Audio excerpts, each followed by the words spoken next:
a group of human rights organizations, Fight for the Future is among them, the ACLU, EFF.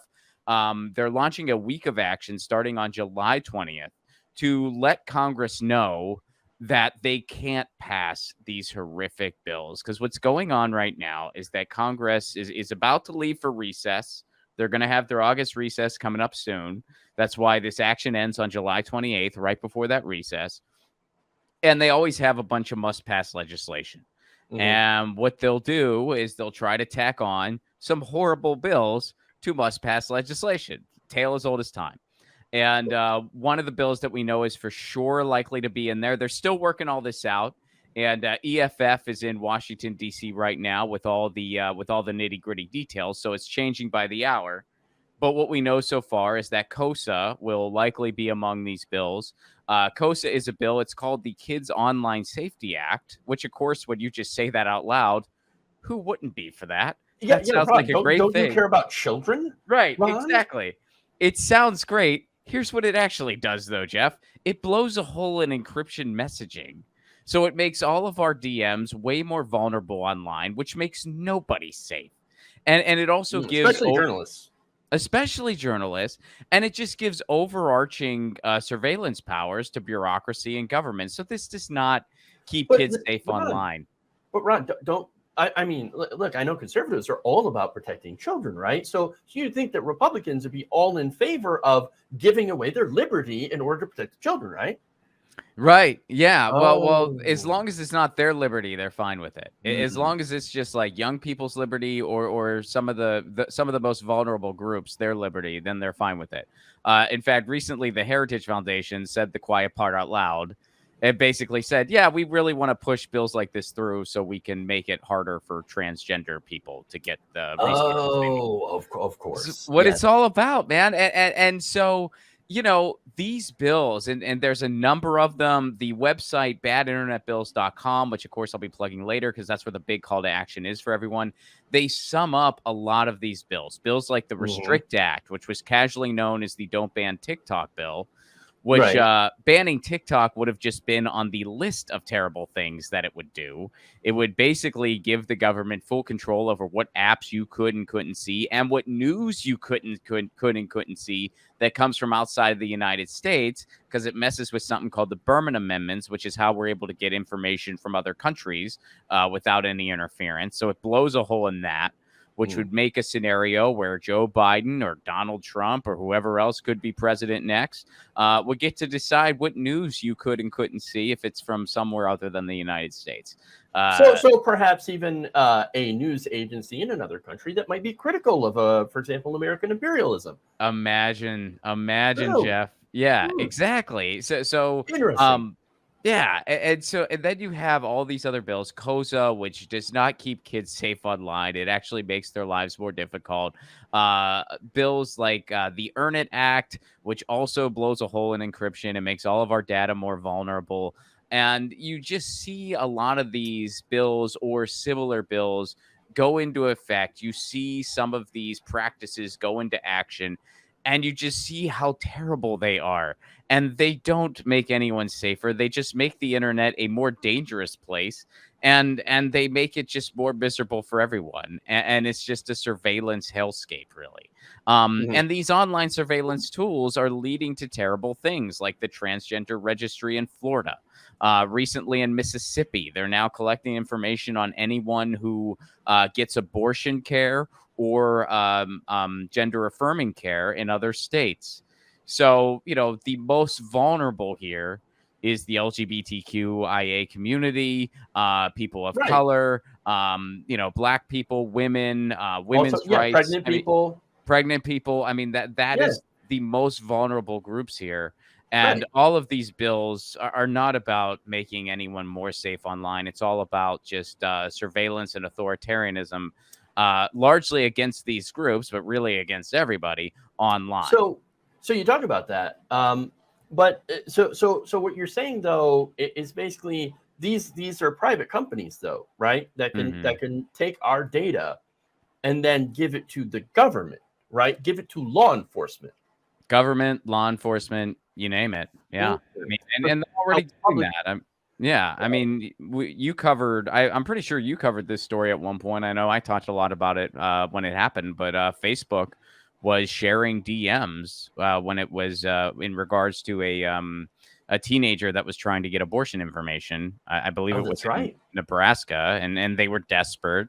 And Facebook got their DMs to pursue or shared their DMs so that the powers that be could pursue criminal charges. So So so COSA, and that's one of the things too. That's problems with COSA is it would deny online resources for people searching for abortion care, and mhm. also people looking for gender affirming care, members of the LGBTQIA plus community, or trying to get some around some of the Republican right wing book bans, and trying to help transgender people, gay people, whatever, you discover and confirm their identities, or just to not feel so alone. Yeah, absolutely. I mean, that's the thing. It's like some of these resources, it really is the difference between Life life and saving. death. Yeah, I mean, literally, man. And to take that away and criminalize it and just make life even harder for transgender youth is just so, it's really gross. And at the end of the But that's the day, point. that's the point. And at the end of the day, Yeah. it's like, look at what they're literally keeping a registry. That's not an embellishment. That's what's happening. It's happening in 2023 in the freaking United States. And Imagine it's if there not were a just gun Florida. registry. Yeah. Yeah, or any other. I mean, look. I mean, we've seen this happen throughout human history. It's not good. And it's Yeah. happening right now. It's happening right now. I make the comment where it's just one of those things when people try to downplay these issues and they're just like, well, I'm not transgender, so maybe I just don't care that much. There's it's a wedge issue because it doesn't apply to me personally. It's like it does apply to you, first of all. And second of all, that age-old saying, first they came for the communists, I did not speak out. Then they came for the socialists, I did not speak out. Well, hey, in Florida, we're midway through it now. First, they came for the transgender community. Mhm. You didn't speak out. Well, now they're coming for the communists and socialists. Still And not by the speaking way, out.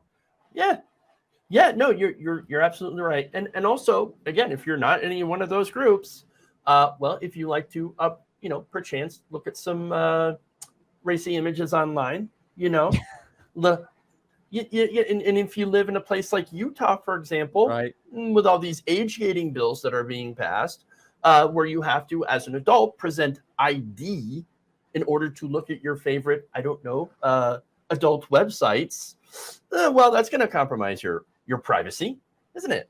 Yeah, just a little bit, especially since these Yeah. databases are vulnerable to hacking. What's going on in Utah right now is you need to give a license every time you want to Mhm. see an adult website. Um, and first of all, that's not, look, Jeff, you and I are of the generation where we are just old enough to remember the days where we would go out to the woods to dig up a Playboy magazine somebody stole. My point is that if young people want to access that adult material, they're going to find a way. And these age gating things that make you show an ID, it's not effective. And it's incredibly a huge invasion of privacy, especially since a lot of these databases are very easily hacked. That's why Mhm. YouPorn left Utah. They were like, look, we definitely Oh, it want was ours, Pornhub, actually. or Pornhub, excuse me. Yeah, Pornhub. But yeah, they left, and it wasn't because, I mean, look, nobody wants people who aren't of age to be Yeah, exploring of this stuff. course. Everybody Of wants, course. like a safe Right. place.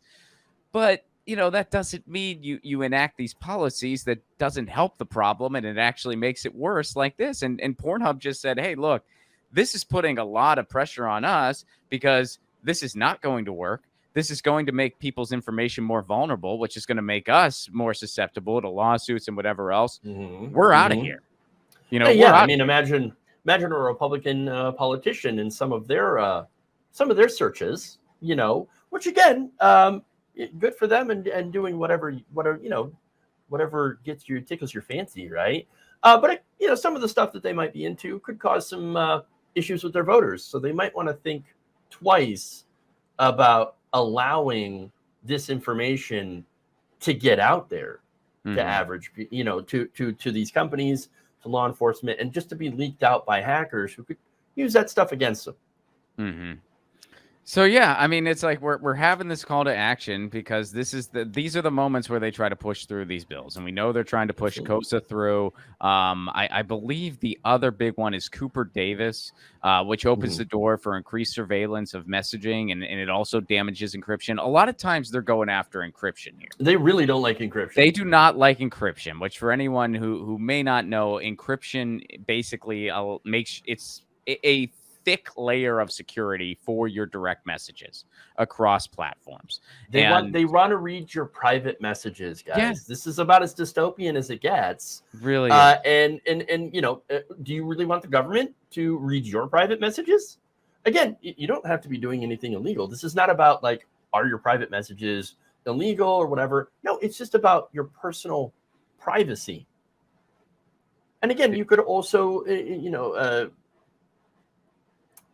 I guess, I'm trying to think of the word here, but apply it to journalism and how Oh, people get stories and leaks and try to do investigative journalism. They rely a lot on encryption, trying to, really find out what the government is actually doing in our name.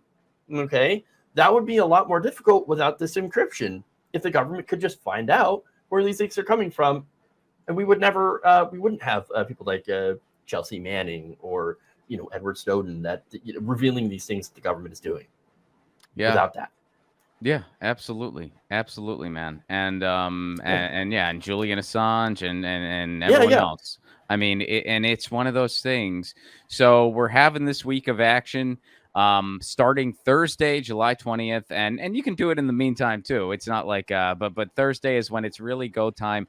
People can go to badinternetbills.com. That's badinternetbills.com, and you can contact your legislatures saying, "Hey, we demand that these bills don't go forward. You're not going to try to push these bills through when people aren't paying attention. We're paying attention and we're saying no to these bills." So badinternetbills.com. The other really cool thing about this resource, Jeff, I Yeah. mean, I kind of just gave a cliff notes on some of the bills involved. This website really goes into the nitty gritty of all these bills we're talking about. So you don't have to take my word for it. You can kind of go there, do your own reading, and contact your legislator and say, hey, you're not pushing these bills through.